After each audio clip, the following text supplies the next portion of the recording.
Durant 20 ans, j'ai vécu avec un pied dans le monde et l'autre dans l'Église. À cette époque, j'ai transgressé les 10 commandements, alors que je me disais chrétienne. À cela, vinrent s'ajouter des expériences sexuelles et perverses, ainsi que de l'occultisme. Mon mari m'était de plus en plus infidèle. Alors, ma réaction fut d'en venir à la sorcellerie, pour lui souhaiter un accident, une maladie. J'ai même été jusqu'à lui souhaiter la mort.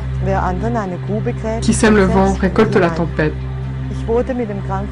J'ai été transportée à l'hôpital en ambulance comme lors d'un accident. Le diagnostic établi a été grave dépression. Après 10 jours, je me suis retrouvée mourante. Je m'aperçus alors que mon esprit et mon âme étaient attirés hors de mon corps. Une fois sortie de mon corps, je me suis retrouvée dans un lieu ténébreux.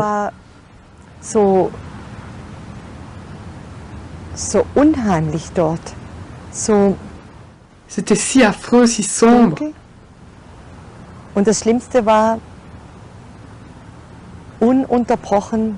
Mais le pire, c'était d'entendre des pleurs et des douleurs incessantes. Ici, sur cette terre, il y a aussi des pleurs et des lamentations. Mais là-bas, c'est encore plus fort. J'ai également vu des démons. Ils allaient, venaient, et leur tête avait 2 yeux, qui bougeaient sans cesse, dans tous les sens. Ils se rapprochaient l'un de l'autre et s'éloignaient. C'était absolument dégoûtant à voir. Je n'avais jamais vu quelque chose d'aussi laid.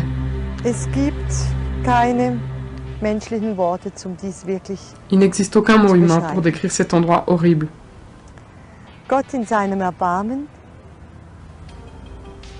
Dieu, dans sa miséricorde, m'a montré Jésus, c'est-à-dire qu'il m'a rappelé à Jésus.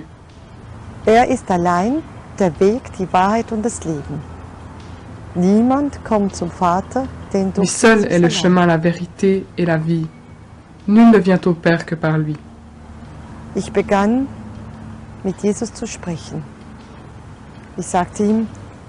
J'ai commencé à parler avec Jésus et je lui ai dit, « Je ne veux pas encore mourir, je suis trop jeune. »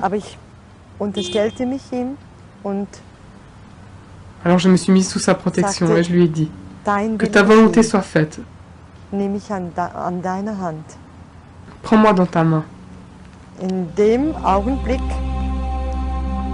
À ce moment-là, j'ai été conduite dans un lieu magnifique où la paix, la joie et la lumière régnaient.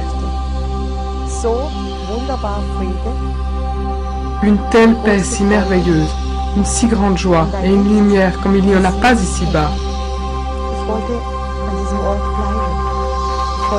Je voulais rester dans cet endroit. Je ne voulais pas retourner dans mon corps. Les plus grands mots humains sont trop petits et trop insignifiants pour décrire une telle présence céleste.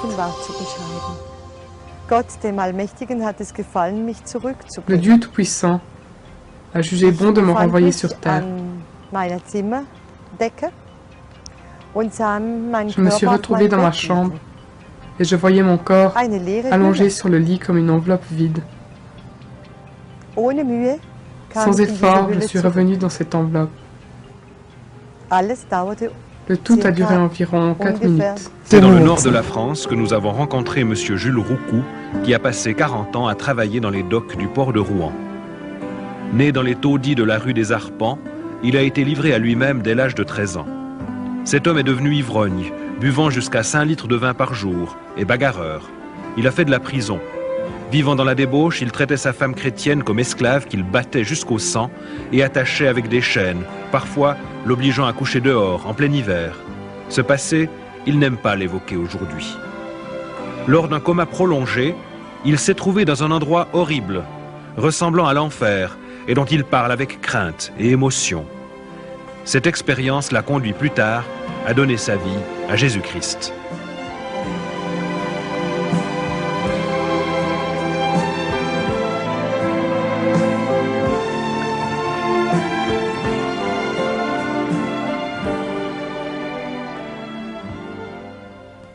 Je suis né à Rouen d'une famille très pauvre. Dès mon plus jeune âge, il fallait que je trouve de la nourriture pour nourrir mes frères et mes sœurs, ainsi que mes parents. À l'âge de 13 ans, je travaillais sur les ports et docks de Rouen, à tirer des mulets, des fûts de vin, à décharger des bateaux de vin. J'ai commencé à boire à cet âge-là. Par la suite, je suis devenu un voyou.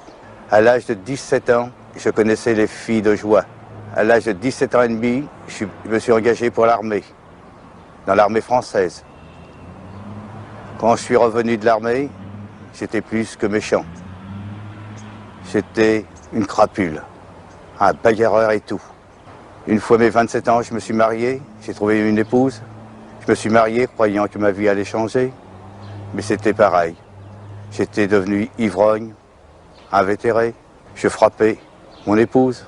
J'ai rendu mon épouse très malheureuse, mes enfants de même.